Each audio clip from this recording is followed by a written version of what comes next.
Hi, I'm Laura with Red Desert Violin, and I'm going to show you an easy way to perfect beginner's bow hold. I guess I don't need my bow at first. The first thing you need to learn is how to create, remember those shadow puppets that people make on the wall, and there's something like a rabbit or a dog? I don't do shadow puppets, but I know this is one of them.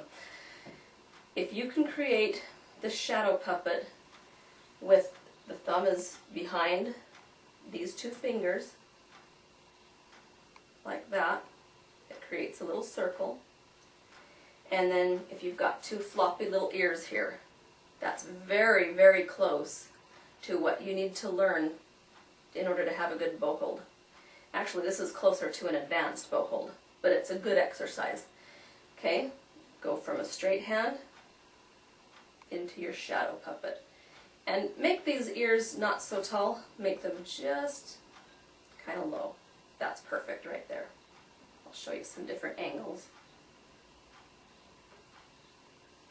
Okay, the most important is that circle right there. And you can practice opening and closing that circle. Okay, that's all there is to that. Now, I'll show you how that plugs into the beginning bow hold. I like my beginners to shake out their hand, get rid of all the tension, and just leave me with a rubber hand. Just hang in there like that. That is a good bow hold. The problem is we try to help it, and then we end up into some freaky positions. So, rubber hand, it's a perfect bow hold. Okay, then you're going to stick the violin, or the bow, right into that rubber hand. You see that? Here's my rubber hand, kind of sideways. The pinky is kind of short, so you've got to make sure that the bow contacts the tip of the pinky. These two sort of droop over, and this one lays down on the side. Now here's where the shadow puppet comes in. The thumb is going to hold right on this little metal piece. Right like that, with the tip of the thumb. Not flat. That is wrong. You can see how straight and flat that is. With the tip. Now see how that makes the letter, a backwards letter C, or a circle. Okay, now, let me show you. When I take, doesn't that look like that shadow puppet? There's one of your floppy ears. There's the circle thing I was talking about, and your pinky is kind of separated as well. Okay, one more time. Let's do a rubber bow hold. Go ahead and let these guys just slap onto the side of your frog, right like that. Pinky is just going to sit there, barely touching, and the first finger is going to lay down on its side. Do you see how I slanted? There we go. And the thumb is going to go right on the ferrule. That's what that metal is called right there, the ferrule. And that is a good beginner's bow hold. I'm going to show you some different angles so that you can check yourself. Okay.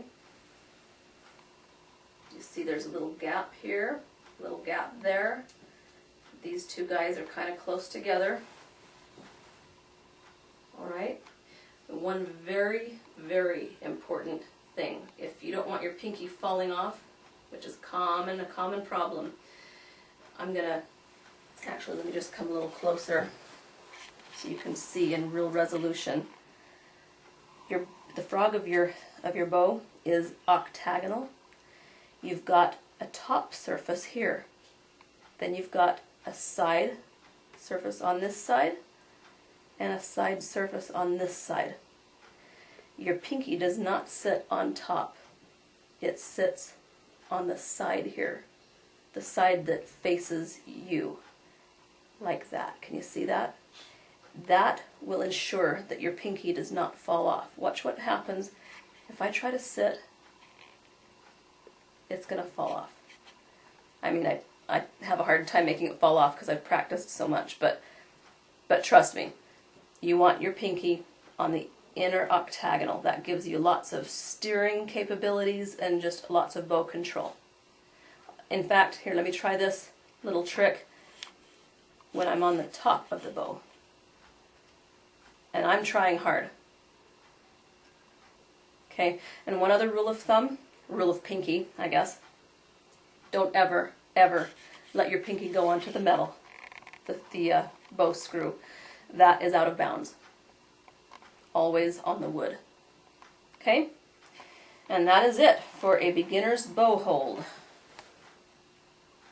Once again, I'm Laura with Red Desert Violin, and I hope you found this helpful.